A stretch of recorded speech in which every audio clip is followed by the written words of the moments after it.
You have found Authentic Business Adventures, the business program that brings you the struggle stories and triumphant successes of business owners across the land. We are locally underwritten by the Bank of Sun Prairie. My name is James Cademan, and today is a huge day because this is episode number 200, and I get to celebrate it with Amy Moore, the owner of Little Luxuries, which is pretty awesome because I've been trying to get you on this show for a long time. Yeah, and I've been looking forward to this moment. Yeah, so episode 200. So Amy, how's it going today? It's going well. Thanks so much for inviting me to join you today. Yeah. And congratulations on the 200th episode. Woo! I feel honored to be a part of this episode. Yeah. Well, it's a big deal. And we're on location at Little Luxuries store. So how about you tell us just a little bit about what Little Luxuries is for maybe the people that don't know. Yeah, okay. So Little Luxuries is a gift shop located in downtown Madison now since 1990. So we're stapled down here in the heart of the city. And let's see, we got a little bit of something for everybody for gifts.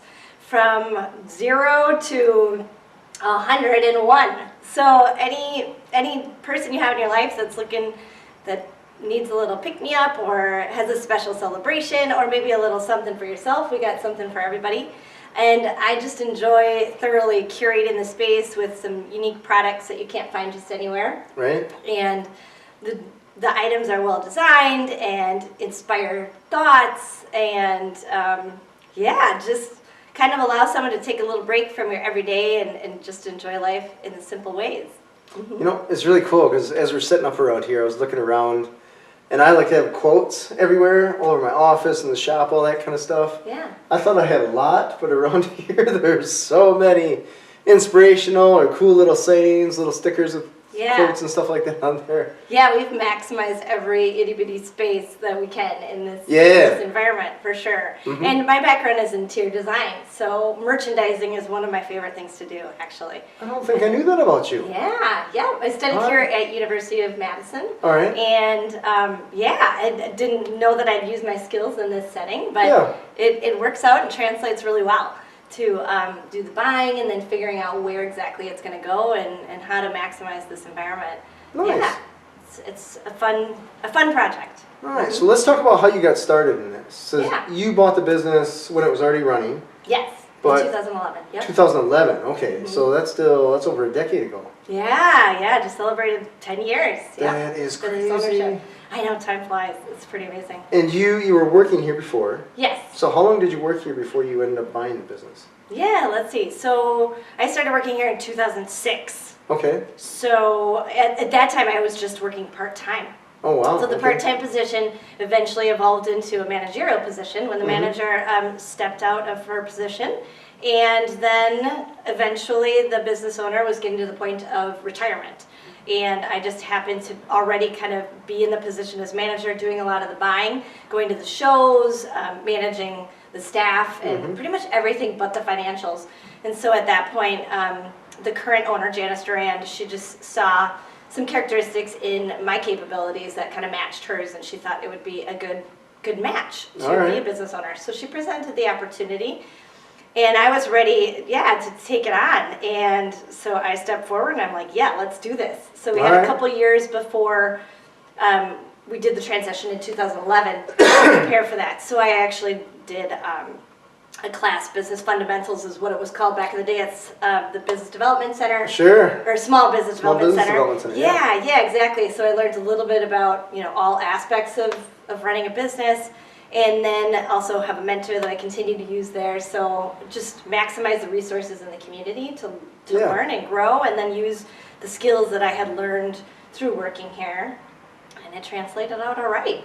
Yeah. So when you first came here, it was just kind of a little side hustle, pay the rent kind of thing? Yeah. And I think that's maybe a message for anybody of any age, really, especially younger folks. I mean, you never know what a job could turn into. Right. I mean, and so, how you show up in the world and at your job really can make a difference. And I think anything could be possible if you're showing that you're motivated and you're showing capability and enthusiasm. I think it could go a long way if you're in the right spot at the right time. Right. also That's another fair. aspect. Yeah. Yeah, that drive of an employee, I think, is a big deal because it reflects both on them as an employee, Yeah. but also just where they're going with their life. Yeah, exactly. You only get one shot, so you Yeah. better give it your best, I suppose. Totally. So Yeah. you got in here part-time, you build up to manager, and she comes to you and it's like, hey, Amy, I'm bowing out. What are your thoughts on buying a store? Yeah. Was your first thought like, absolutely, I've never run a business before, let's jump on this? Oh man, no, definitely not. So the first thought was like, wow, I can't believe she thinks I'm capable of this. Because I mean, yes, I thought I did my job well, but I never really had that on my mind. Yeah. My second thought was, that sounds scary. You know, doing something that I've never done before, taking on that big of a risk. Yeah, so then there was that fear element, right? Like that fear of possible failure. Right. And trying to overcome that. And that takes some time, right? To like educate yourself, you know, think on it, you know, learn more, I guess, bring in professionals, you know, to kind of guide you. And once taking that class, you know, just to learn more about how to run a business, it just kind of inspires more confidence. And also being in an environment with other people interested in starting their own business or taking on a business. Also just like just that the energy. students. Okay. Yeah, the other students in the class I think is helpful because it just reminds you that, you know, every business has to start somewhere, right? Or transition of a business. And there's so many other people that have been in that circumstance and have succeeded and have failed. And it's kind of a part of life. So I think also being in that energy and seeing other people interested and, yeah, taking a risk and seeing how it goes. And Nice. that was also inspiring. All right. So when you were in that class, this is always curious to me because Little Luxuries is essentially a staple of Madison. Yeah. Like when I mention, hey, I know Amy at Little Luxuries, blah, blah, blah, when you're talking about retail. They're like, I know Little Luxuries, right? So when you're in this class, you're talking to someone that's thinking about starting their little coffee shop or their little dog walking business. And you're like, you know the Capitol building? Yeah. That store just a block away from that. Yeah, I'm going to own that. Yeah. So was it interesting talking to people that knew the business that you were essentially going to buy? Yeah, definitely. Yeah, because like you said, it's been here since 1990, so people are very familiar with the store. That was interesting. All of a sudden, immediately I felt like I became some kind of, like, famous person, you know, like a superstar. Right. Like, oh, you're that person that owns that shop I've been going to since I was a kid, or, Yeah. you know, since I moved here. And yeah, so I had a little fame associated with that. And that Nice. feels kind of strange because I'm kind of a, you know, I'm kind of a quieter person, you know, I'm not very showy myself, and yeah, so that's unique to be kind of elevated in that way, knowing that people are familiar with cool. the business. And yeah, so interestingly, when I was in college here, I worked in retail on State Street. And so that was like my first experience. I mean, I moved to Madison from West Bend. West Bend is a pretty small town of like, at the time it was like 25,000, you know, which is about the size of the university. So come to this school, as far as the amount of students, but come to this school and come to this city, I'm like, oh, big city, I got to work on State Street, it's so exciting. You know, and so that's where I kind of got my passion for connecting with the community and just like being in a beautiful environment filled with beautiful things. But at one point, Janice also owned Puzzle Box at the same time she had Little Luxuries. And I, at one point, actually applied to work there, and I did not get the job. So, so little did I know, later I would own one of her other businesses that actually moved into this space. So Puzzle Box used to be here, and Little Luxuries moved into the space from just down the street in 2008. Oh, okay. So the job that I did not get, I later owned a different business that person owned, so that's kind of funny to have that. Yeah, right. But I loved those stores that she owned, and to be the owner myself now is an honor. Yeah. That's cool. Yeah. That's cool. Don't sweat the not getting a job. I applied at Arby's when I was in high school and I didn't get the job, so. Yeah, that happens. They're lost, Arby's, right? Exactly. Tell me about when was it Janet? Janet was the owner? Janice. Okay. Yeah. When she comes to you and she's like, hey, Amy, you interested in buying this? Was she also pushing it out to other people? Or were you her focus? I was And if her you didn't buy focus. it, then she'd have to broadcast a little more. Exactly. I was her focus. Okay. Exactly. And yeah, it didn't take too long for me to make that decision, so she didn't have to really do much searching elsewhere. But I totally appreciate the idea of looking into, you know, looking at your own team, you know, with with the skills that they have, and in this case, like, not necessarily does everybody have the financial means, right? So we were able to establish, a circumstance where, we had a 5-year period of paying off the business. It was like almost like a personal loan with her. Okay. So she financed it. She financed it, Okay. yeah. So there was opportunities there that wouldn't be, in a circumstance where you don't have a personal relationship on that level. And I think she wanted the business to continue. She wanted it to succeed, and having someone already in the know kind of helps, maybe, guarantee that a little bit more. Right. So I am super appreciative that opportunity arose, and when I get to the point where I'm ready to retire, then I would love to do the same thing. So it would be great to pass it on to other staff members and continue on with the business. All right. So when you bought the business from her, tell me about the transition. Was she just like, here's the keys, I'm out, I'm hitting the beach or whatever? Or did she stay on to help you learn about the financials or how she does things on the back end that you may not have known? Yeah, she stayed on for that 5-year period. 5 years? 5 the whole time? years, yeah, the whole time. So because she was still a part, because I hadn't fully paid it off, from the get-go, and she still had some skin in the game in essence. She was a part of that. We would meet quarterly, and we would kind of review the financials. And she was there anytime, if something came up or I had some questions. So at first I'm like, oh, this is so helpful, in the way that, she's kind of tethered to it yet, and she's willing to share her knowledge. By the second half of the 5 years, I was like, and I'm ready to be independent here. I know what I'm doing. And I can't wait for this to be over with. So, but it did help with the transition initially. All right. Yeah. And even today, she does come in. She lives downtown, and she'll come in and check in on things, and she's still curious. And she said she'd still work here and there if we needed help with the staffing situation. So, so I think for me, it was helpful without having much of a business background. Yeah. It's interesting you talk about the transition and how you kind of got sick of it after 2.5 years. Yeah. I think I would have been sick of it after 2.5 weeks. Yeah, I can. Because I imagine there's just, it's essentially 2 decision makers at that point, right? Yeah, right. And you're like, I got this vision for where we're going to advance in the future. Yeah. And she may be like, well, that's not how I was thinking of it. I don't know how much of that was there.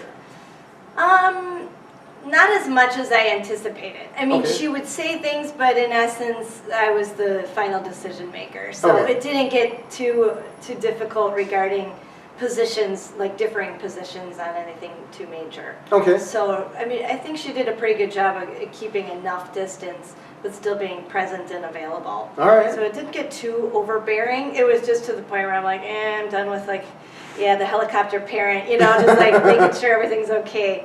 But overall, I felt like it was pretty healthy as far as that. All right. That assistance yet separation. Mm-hmm. Yeah. Nice. So after you bought the business, the first few years, were there some hiccups or challenges that you did not anticipate? Let's see here.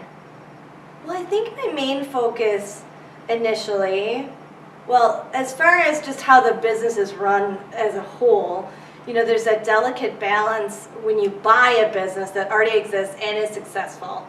There's that balance between, continuing, not making too many changes to the point where the success is affected, right?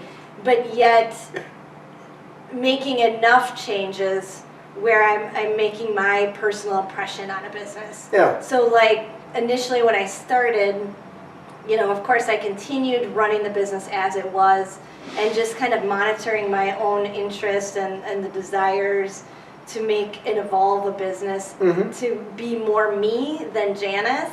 And that's something that I initially, especially in those first 5 years, were things that I was thinking a lot about. Now I feel like I'm like, all right, anything goes. This is my story. And, I know more than I did then as far as what the demands are, and those demands of our customers and our community changes regularly. Yeah.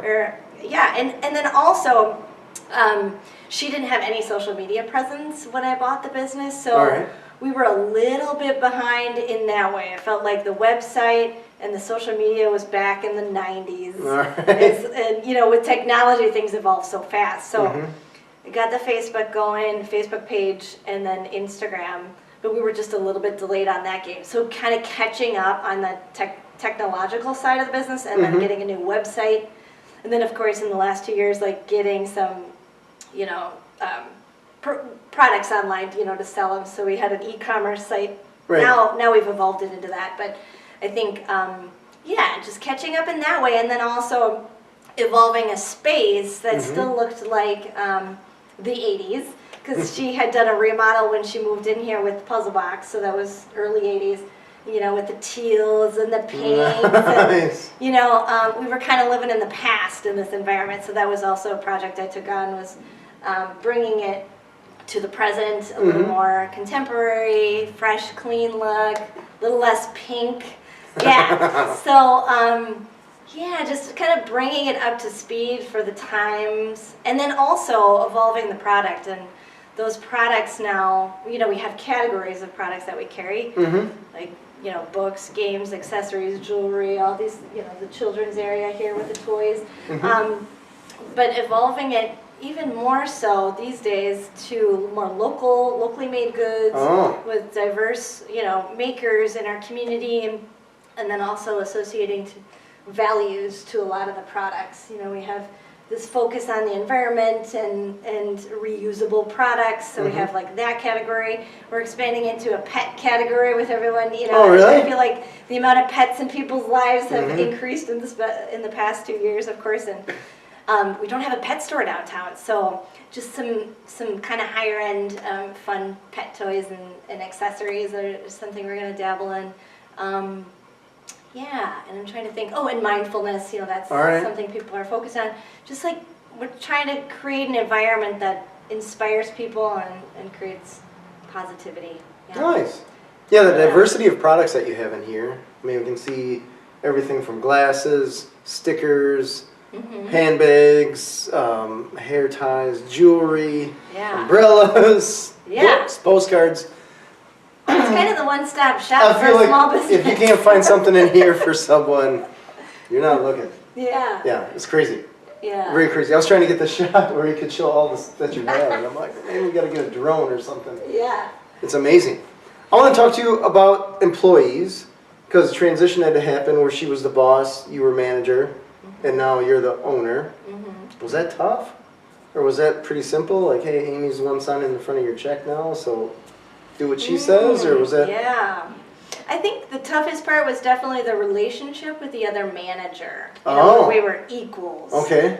And then all of a sudden going from equals to, yes, I am the owner of this business, making the decisions when we would equally, you know, converse. But then again, I have always been a manager, like, open to feedback and more a collaborative manager.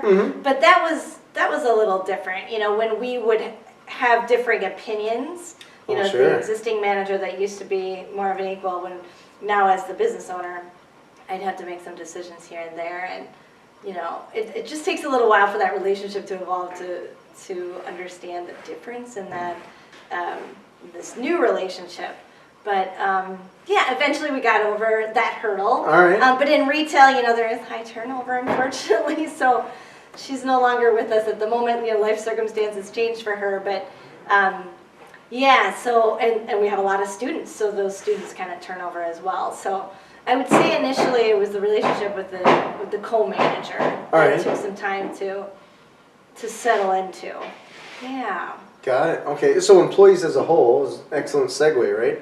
Yeah. It's got to be tough to find people, retail, because you're talking nights, weekends, dealing with the public, which a lot of people aren't that big of a fan of. Yeah. And keeping track of all the stuff. Yeah.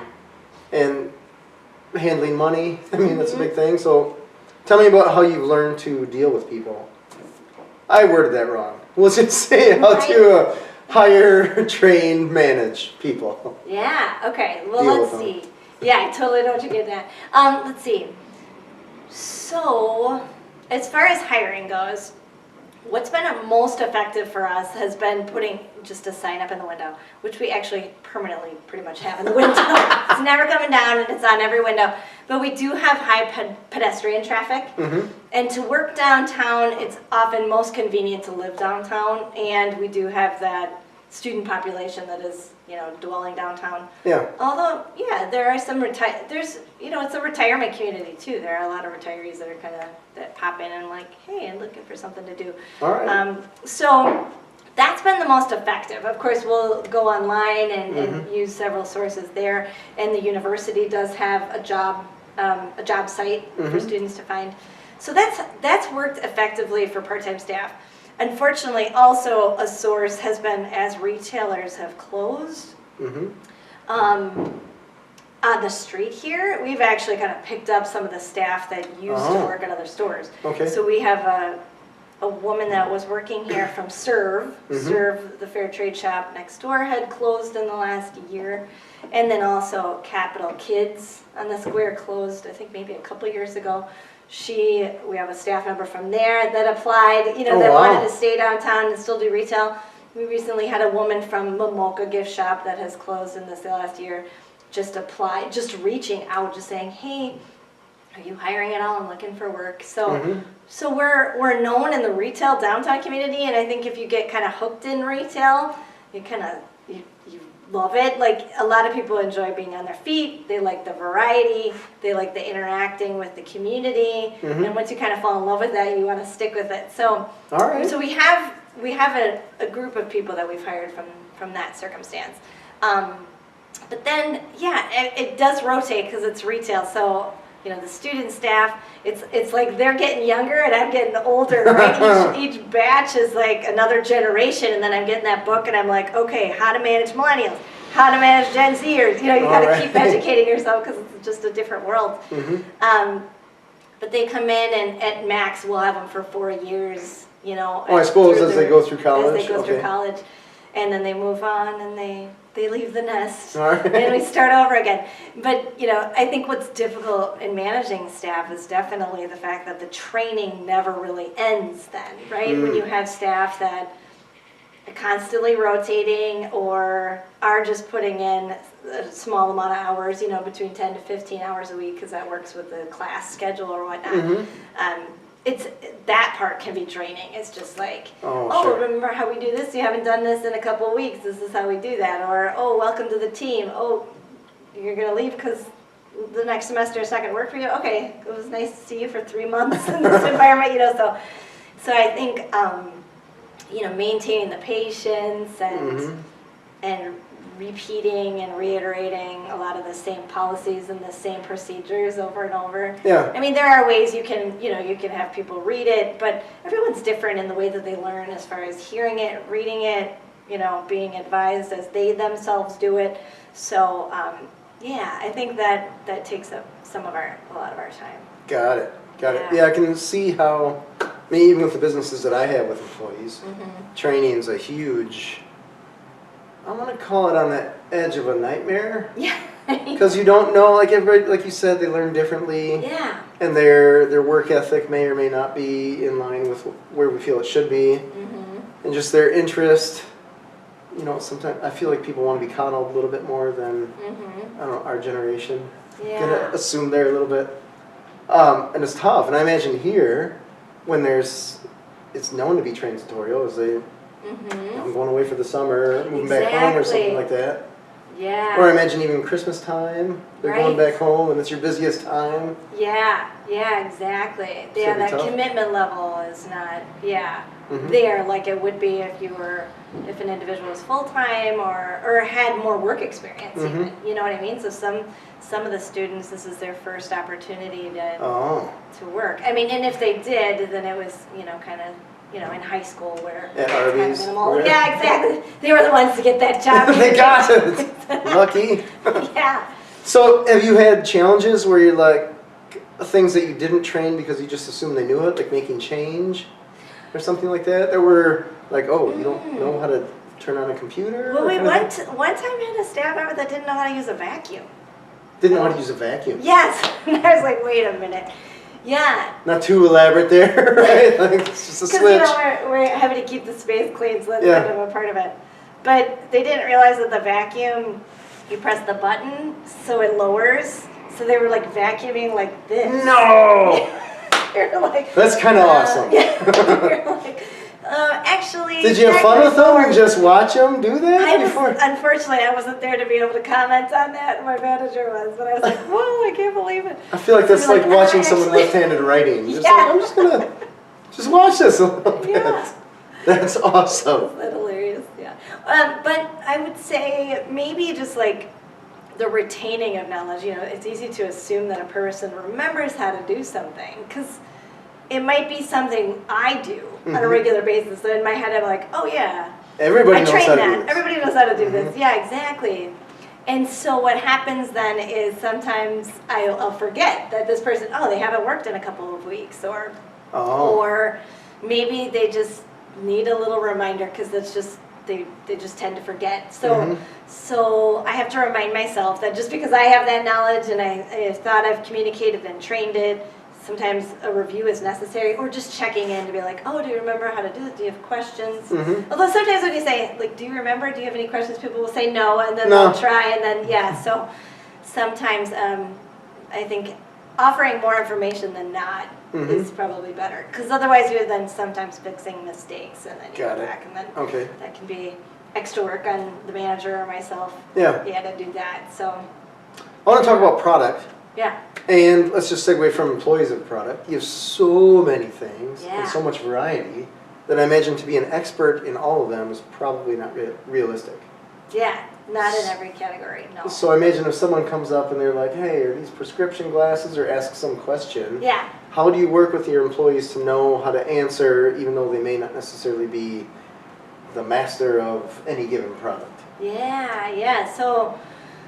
So when we get new product, or when we have category of product as people are hired on, we do share knowledge. But there is a lot of product, and it's hard to remember it all. And we don't actually get through every product. So if a person has a question, first of all, we remind the staff that they should be honest about the knowledge that they have. If they don't know, they have to say they don't know, and that they'll work on trying to figure that out. Find the answer. Find the answer, exactly. Because, a person will be like, well, I think it's this, or... Let me read the box. Let me just, so when a person asks a question and they don't have the answer, first thing I say, actually read the box. So I'll be like, just grab it. If they're like, oh, what's the material of this scarf, or this blanket, or these socks, grab it, find the tag. Sometimes it's as easy as that.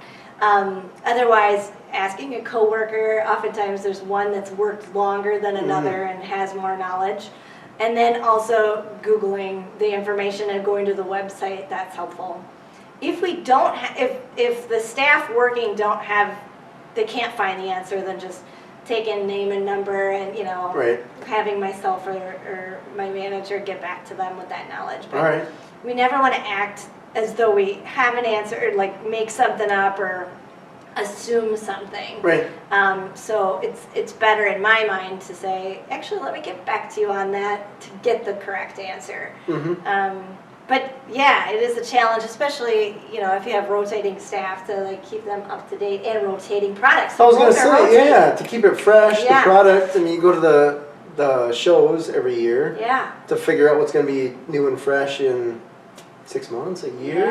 You can anticipate that. Exactly. About 6 months. So I mean, the employees are coming in fresh. The product's coming in fresh. So that's got to be a challenge. Not impossible, but interesting. So let's go into product, how you find it, how you figure out what's actually going to be in the store. Because this is always changing. I know.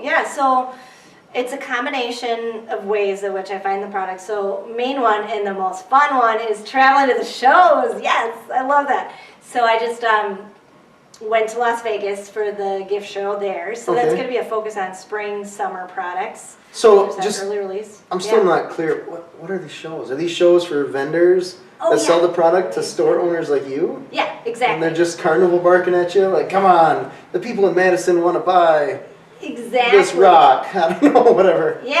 So The gift show, yeah, it's many booths All right. filled with product, and the product is represented by a rep that's going to tell you about it, or a maker, or an artisan. And so the one that I went to recently, I mean, there's hundreds, if not thousands, of booths and Wow. spaces. Okay. So some are permanent spaces, so some will be like in a merchandise type mart, like an environment where they have permanent booths where they can invite customers to come in and show the product. And then there's the temporary booths to make it big enough to draw people from across the country. All right. So in Las Vegas, it was at the World Convention Center there in Vegas, and it's just a combination of vendors that are permanently located, and then the temporary vendors making it a really big show. And you go there and you're literally just walking the aisles and observing what's in each booth. Of course, you cannot stop in each booth. There's no time for that. Right. But there's time to take a gander and assess what's in each space and evaluating if that matches the store, matches our community, our customers.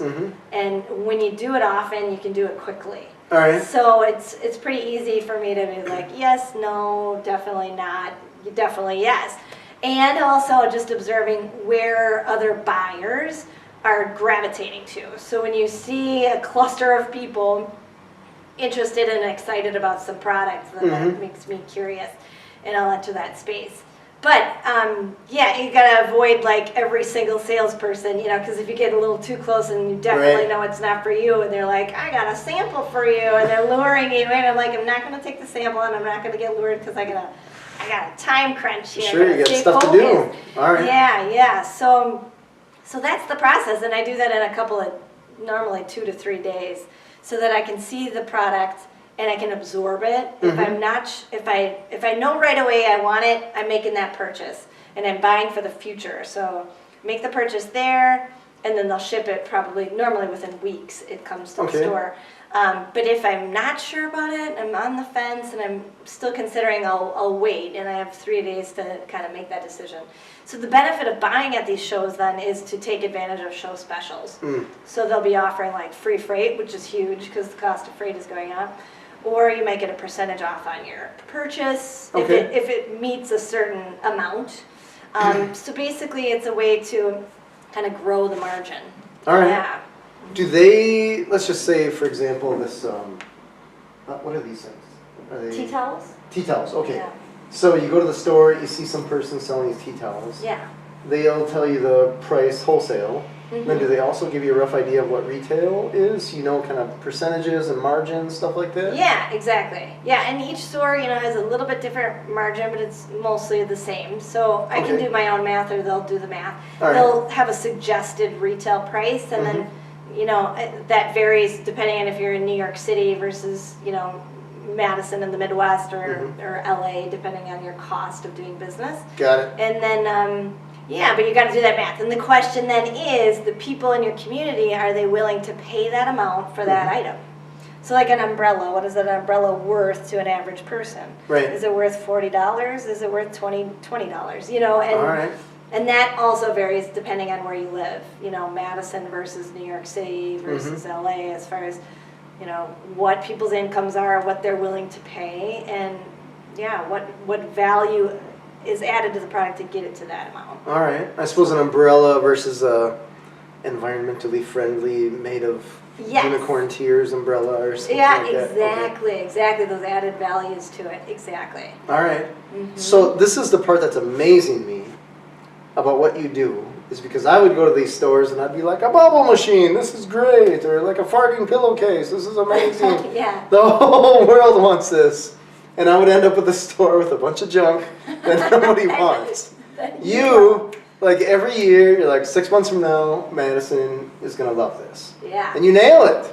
Really? You think I think so. Well, I mean, you don't have a full story as far as stuff that's just like, this has been sitting on the shelf for 10 years. Yeah, that is true. We make sure it rotates. This product has to rotate. And if it doesn't, Maxwell, here we come. We're getting rid of all of it. Whatever doesn't move. So how do you figure out where people's mindsets are going to be in the 3 months, 6 months, whatever it is?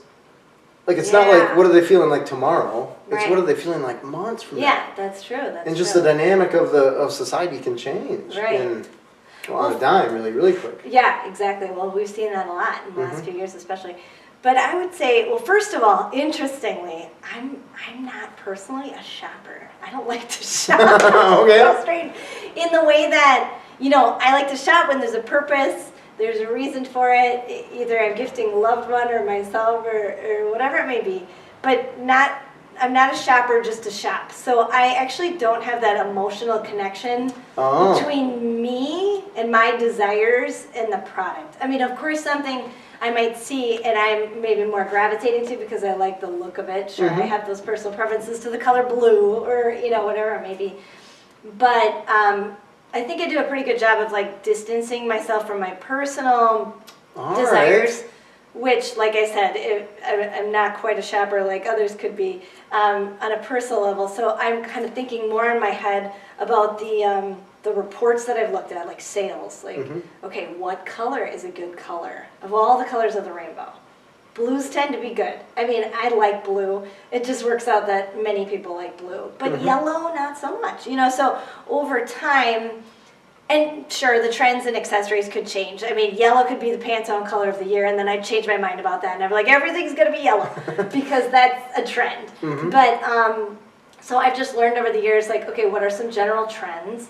And then also I'm thinking about what's happening in the world, like you said.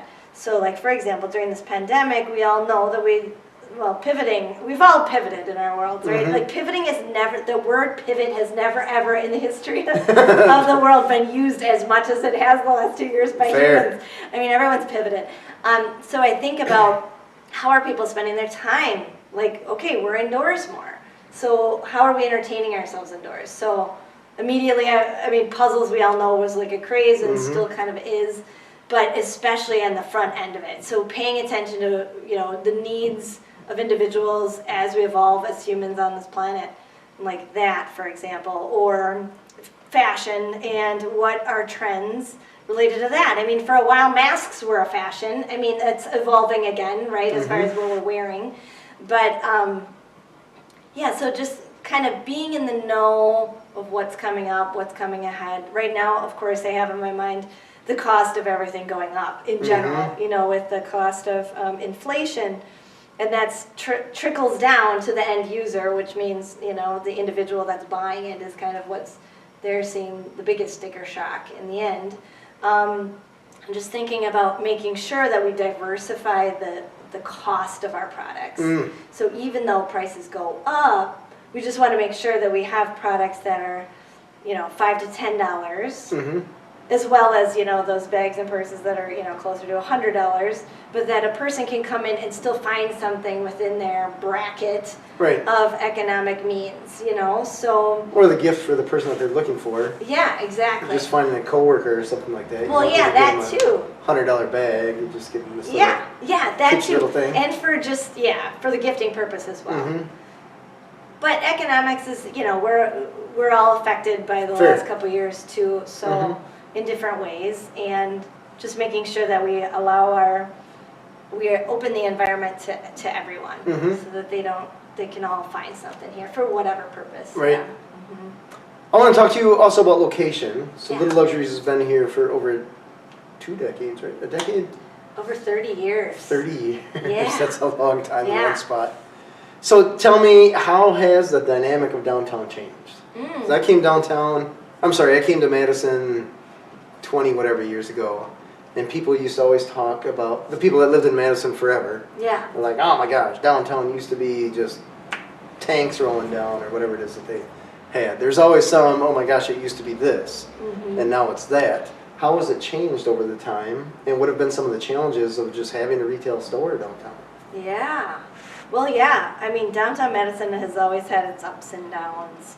It wasn't just more recently, everyone kind of talks about what we most recently experienced, but I mean, I know for sure in the 90s when the store first opened, I think State Street was just humming. Retail was in a strong position. We had, I think, more diversity of businesses, more retail. I mean, right now we are a little heavier on the bars, restaurants, and service industries, like services such as like salons and tattoo artists, those kind of things as our population downtown increases. But I think back then there was a stronger retail presence. I mean, Janice owning 2 gift shops on State Street is kind of a big deal. Like one person owning 2 gift shops.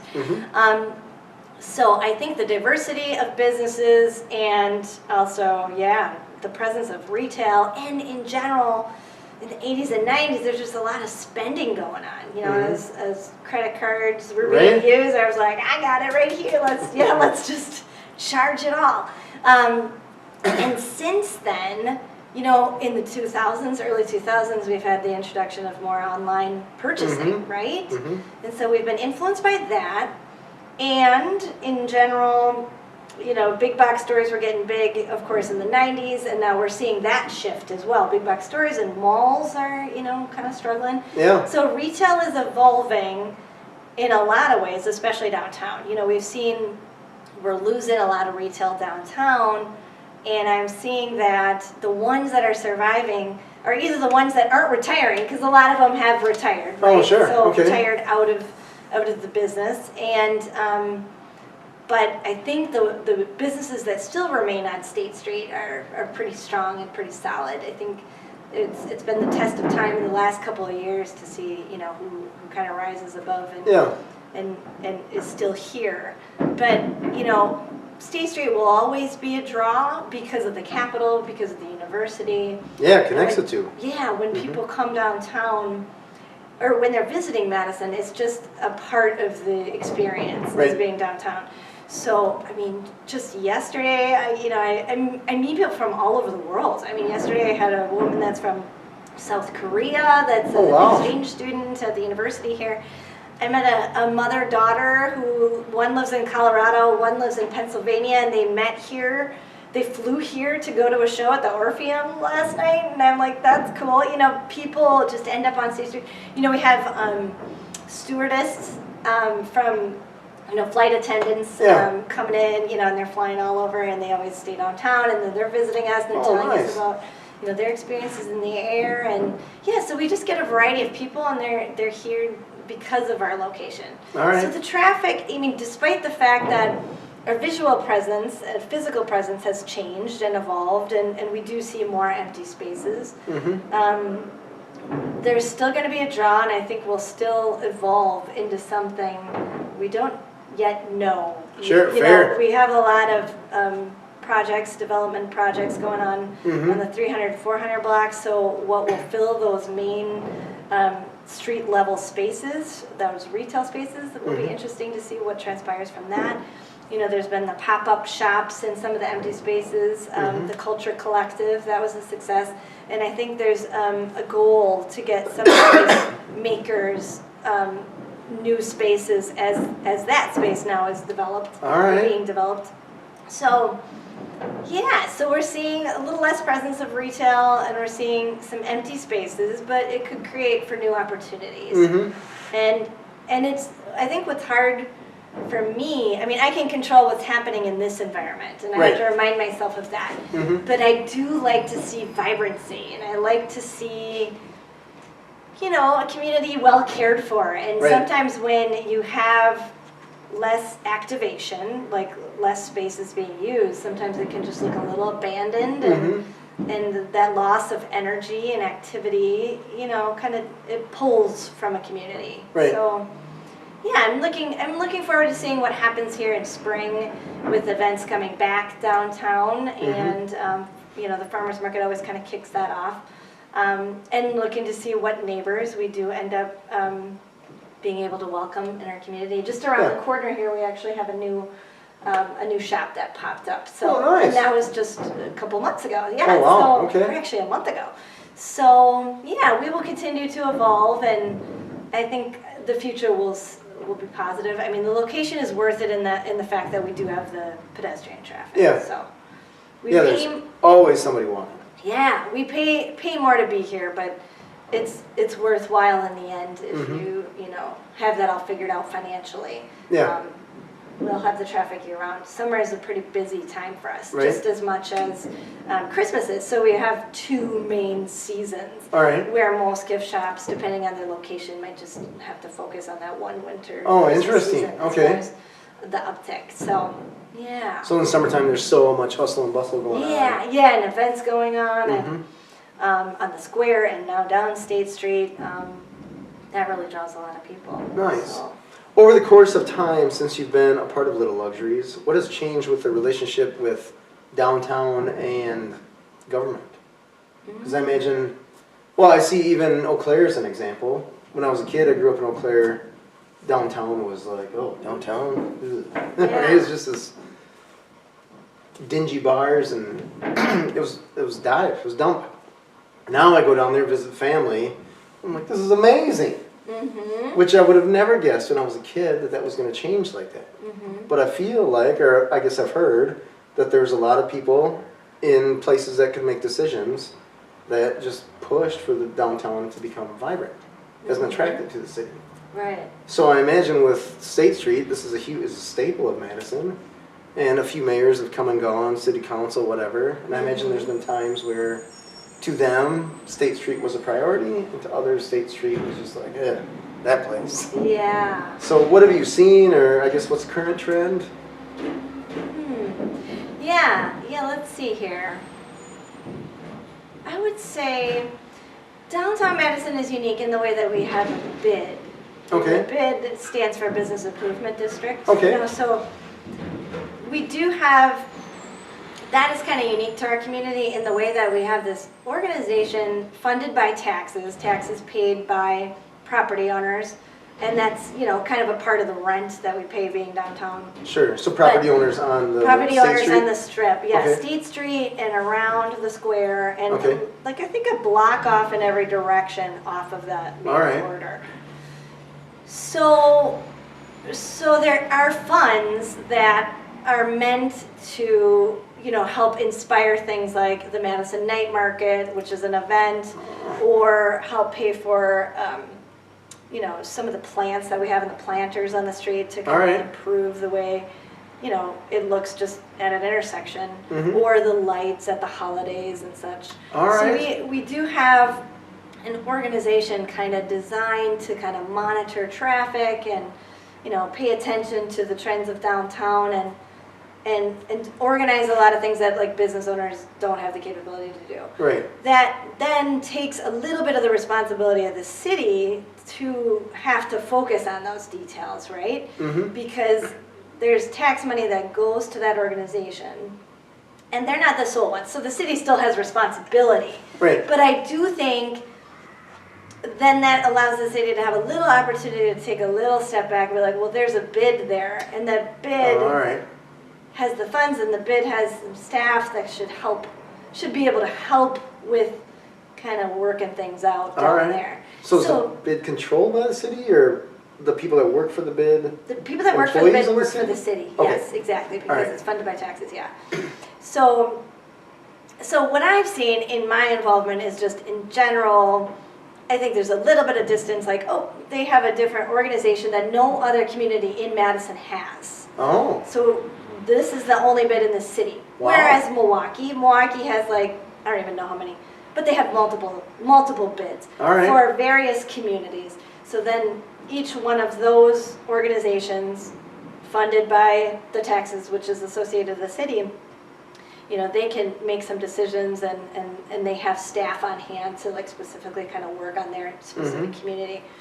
So we're kind of unique to the rest of the city in that way. And so in some ways, I believe that's just like an opportunity for the city to be like, there's someone else kind of handling that area. All right. But in the meantime, yeah, there is still responsibility to make decisions such as public transportation, and, you know, everybody, you know, we've been talking about the BRT, where that's going and how that will impact the downtown community. And BRT is bus rapid transit? Oh, bus rapid transit, Okay. yeah, exactly. Because you're talking about bigger bus stops and things like that? Or? Exactly. Oh, not necessarily bigger. Or even buses on State Street? Buses on State Street, yeah. There was a conversation about the idea of making State Street a pedestrian mall only. Population of people wanted just the pedestrian mall. Population of people wanted the BRT to come down State Street. I think what we're going to land on in the end is going to be BRT going down a portion of State Street, the upper end of State Street. But just thinking about, how the community evolves, what would a pedestrian mall do to a community as far as activating it and allowing for more events to happen on State Street? Oh. And so, the city is involved in decisions like that as we move forward related to public transportation. So in that's a process we're working through at the moment. And then also, city approval of events. It hasn't been easy to have events on State Street just because of the fact that public transportation does go down State Street. So it does complicate the process of getting approvals, permits, all of that, especially when it's interrupting, public transportation for people. So it'll be interesting to have a segment of the street be possibly a pedestrian mall to see how that could open up opportunities for pop-up events on State Street that could allow for artisans to come down, or just like more activities and fun things to do. Just so people know, you can't drive on State Street. No, right? you can't It's only drive on buses or taxis. Buses and taxis. Taxis, okay. And delivery trucks at certain times of the day that won't interrupt the bus. All right. Bus transportation, also, I'm trying to think what else with the city recently have we been talking about. Have they changed any of the events? Like there was Art Fair in the Square, or there's Farmers Market. Those are all gonna happen. Okay, Maxwell Street Days you mentioned. Yep, exactly, Maxwell and Madison Night Market. Okay.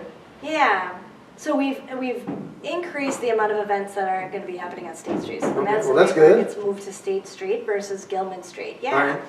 Because I think in the end, Madison was designed to be, a street to draw people to it and to maximize the street versus the side streets, in my mind, makes sense. That's kind of the corridor of our community, and the main corridor. And so that's exciting that'll stick. I think, there are some changes that are happening since the pandemic, such as like the streetery program, and that's going to be extended. Some things will be extended and continued. I'm sorry, I don't know the streetery program is just this opportunity for restaurants to expand out into parking spaces, parking lots, expand beyond maybe the limitations of even parts of the sidewalk, to expand outdoor seating so that we can maximize, the outdoors is just a little bit, safer circumstance during this pandemic. So that program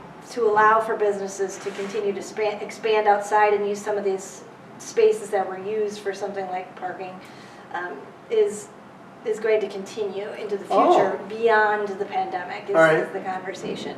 So so some of these changes or adjustments or experiments during this time period in the last couple of years to help allow businesses to continue to succeed and survive throughout all this, we might see some changes continue beyond the pandemic, which is interesting. Got it. So, I think that'll be helpful for a lot of businesses. Okay. And that's in the city of Madison. Nice. So, so city policy, affects us greatly, so we're always keeping an eye on that. In general, All right. It's going to be tough, a lot to juggle. It's a lot to juggle. It really is. Yeah, and I can't imagine what it would be like to be a mayor and manage all of it at the same time. No. And, in my mind, because I'm located here and I see it day to day, State Street's like super important because it's in my world all the time.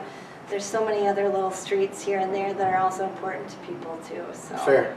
So, Totally fair. I think that there's a lot of heart and soul behind this downtown area that I think we'll continue to thrive. We're just going to look a little different. Right. And it'll take some time.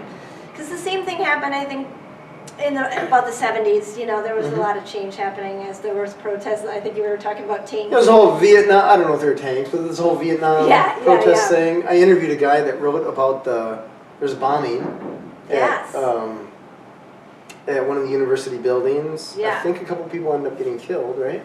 Right. I think, and they never found the guy that did it, and that was Vietnam protesting, whatever, so. Things change, right? They changed, and so that was an example, I think, where, the downtown community, as far as the businesses go, there were a lot of closures as well after that. And so there was a period of time, maybe like 5 to 10 years, where the community down on State Street here just was similar in the way that there was a lot of empty spaces and a little less active. Mm-hmm. But then there was an uptick, come the 80s, and much changed then, I think. Then money and fun. Big boom. It was like, let's do this, yeah. And then it changed, and and now we're evolving again, and retail is evolving. It's an industry that's changed so much since then. That and that was a big chunk of the businesses downtown. And so, of course, as our world changes related to technology, that's going to change our storefronts.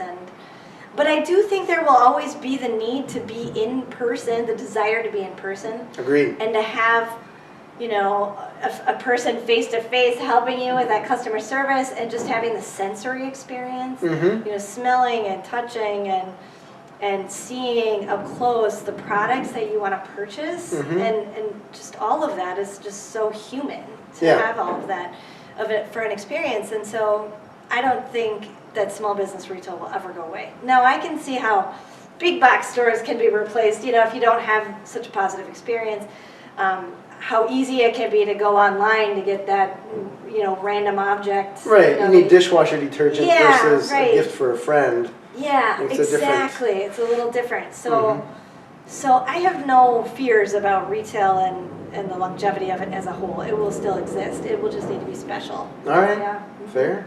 I love it. Where do you see the store going or evolving over the next few years? You did a whole remodel. Yes. In this place. Did a remodel. Which, kudos to you, because that had to be an undertaking and a half. Well, I'm glad I did it when I did, because the cost of construction now has gone up twofold. So the timing of that worked out really well. How long ago was that? Let me think. That was 2018. Okay. Yeah. Oh, so right on the cusp. Okay. Right on the cusp, yeah. So, let me think. What would I evolve? I'm going to continue. I'm thinking very carefully about the product. I'm thinking about where our gifts are sourced, where they're coming from, whether, and the value behind it, what materials are they made of, the environmental impact, maybe, nonprofit associations to the sales of goods. All right. There's a lot of companies kind of moving in that direction, making sure that I'm sourcing products that are not available on Amazon. Right. That, when I'm purchasing, so I'm purchasing in person at these shows, but also there are online platforms for wholesalers to make purchases. And, one thing you can click for a value is not on Amazon. So I clicked that, so it's not something that you could easily pivot in that direction and be like, Amazon has it for this price, and this is a little more convenient. So just making sure it's not something that's everywhere, basically, and is unique, and then adds adding value to the product. What else for major changes? I think our website, now that we have an e-commerce site, just continuing to manage that and making that run smoother and expanding on the products available there. All right. Once you create the beast, you can't. You got to keep up with it, right? You can't go back. So. That's got to be tough, though, because there's so many products. Yeah. Luckily, more recently, we attached our inventory on our purchase order of sale system to our website. So it will take it off of our website, as we sell down of a product and, get close to almost being out of it. Then it'll pull it from our website. Before, we were kind of managing it, and we were watching our inventory. We're like, okay, take that off the website before it gets sold. It was all manual. Yeah, it was manual. Brutal. Originally, when we were just quick throwing things online, and we weren't totally evolved as a website. So I think continuing to navigate the internet and maximize it in a way that is still manageable for us, and not too overwhelming. Thinking about that. And just community building. I think, during the last couple of years, I think so many people have shared their stories and come together from all parts of our community, so I feel like I've learned a lot. I've learned a lot about myself, our business, our place in the world, what's important to me, and what should be important to our business. And so probably continuing to strengthen relationships, whether it be through the makers, that make things locally, or, our vendors or, reps or, neighbors and customers and, just staying involved in all the ways. Yeah, in the community. That's a lot to keep track of. A lot of love. Yeah, exactly. A lot. We got product, we got employees, we got storefront, we got people, community. I know, it is a lot. Yeah, so if anyone's looking for a job, yeah, that's true. In the meantime, that is something I'm thinking to myself, eventually I'd like to pull out a little bit more from the operational side of things. Right. But then you keep adding more to the plate. Mm-hmm. And when you have high expectations of yourself and the performance of your business, right. Then it's difficult to let go. Mm-hmm. So, yeah, that's a delicate balance. I think just as any business owner, at least what I've found, is you work so hard on building that business that even though you can step away, you either don't want to or you feel guilty for doing so. Mm-hmm. And you have to really consciously pull yourself away. You could probably argue it's like an addiction. Mm-hmm. Which, it's a money-making addiction, I suppose, or fun addiction. Yeah. Probably a semi-decent addiction. Maybe addiction to that stress, like that little inner hum. I think it's I have a little bit of I get a little adrenaline from it. Right. To be challenged. I think it's the need to be needed. Yeah. People have that where they're just like, I'm the boss. I'm making the decisions. I'm just spinning all these plates. Yeah. And when you get people set up to spin the plates for you, you're more or less an audience member. Mm-hmm. Sounds fun. Yeah. I know what you're saying. But that's, most of the time, that's the goal. Right. So then once you get there, you're like, I got to go create another problem. Yeah. So that I can solve it. Well, lately, there's been plenty of problems I didn't have to create. Right? Yeah, it just naturally happened. Yeah, but that is a good point. Although I am trying to pull myself a little bit away. So like in the winter, I've been taking a little longer breaks, especially in the last few years. It's gotten really quiet in the wintertime. And so, I'm taking 3 weeks off. Like just a little bit, like expanding it just a little bit just to practice letting go. And it's easier if you're not around. If you're just like, literally, I'm out of the state. So, okay. Throw the cell phone out the window and... Yeah, exactly. Just head west or south? Yes, exactly. Just get on the open road and just go somewhere. Very cool. Very cool. Well, Amy, thank you so much for being on the show. Thanks for having me. Can you tell everyone the address where they can find you physically in the store? Yeah. So we're located at 230 State Street here in Madison, downtown Madison. And I'm Amy and owner of Little Luxuries. We'd love to see you downtown. And then how about a website? Yes, littleluxuriesmadison.com. Is our website, and Facebook and Instagram, Little Luxuries Madison is where you can find us. Nice. Yeah. And people can find stuff online, they can buy it, and they can be anywhere, essentially? Yes. Or within the nationally? United States. Okay. Yep, exactly. Nationally within the States. We are shipping anywhere. Nice. Yeah, it's a small world until you have to ship something. I know, right? Yeah. Like, how much was that? Yeah. I just had to ship a computer back from ex-employee. Mm-hmm. And I'm like, that's $200. Mm-hmm. I don't think the computer was worth maybe a few hundred. Yeah. It's bizarre. Anyways, thank you for watching. This is James. Amy at Little Luxuries. You can check her out. Tell us the website again. littleluxuriesmadison.com. All right. Authentic Business Adventures is brought to you by Calls on Call, offering call answering and receptionist services for service businesses across the country on the web at callsoncall.com, as well as Draw In Customers Business Coaching, offering business coaching services for entrepreneurs looking for growth on the web at drawincustomers.com. And of course, the Bold Business Book, a book for the entrepreneur and all of us, available wherever fine books are sold. We'd like to thank you, our wonderful listeners and viewers, as well as our guest, Amy Moore, owner of Little Luxuries in Madison. You got to totally check it out. It's so funny because when I talk to people anywhere, you mention Madison, and they're like, oh, I've been there. I've partied in Madison. Yeah. And they know State Street, so it's crazy how people all over the country, all over the world really just know. And you got a store. The community, so that's cool. Pretty special. Yeah. I feel fortunate. Awesome. Check it out. All right. Thank you for watching. If you could do us a huge favor, hit that big thumbs up, comment. If you have any questions for Amy, by all means, throw them down there. Smash that subscribe button, and of course, share this with your entrepreneurial friends.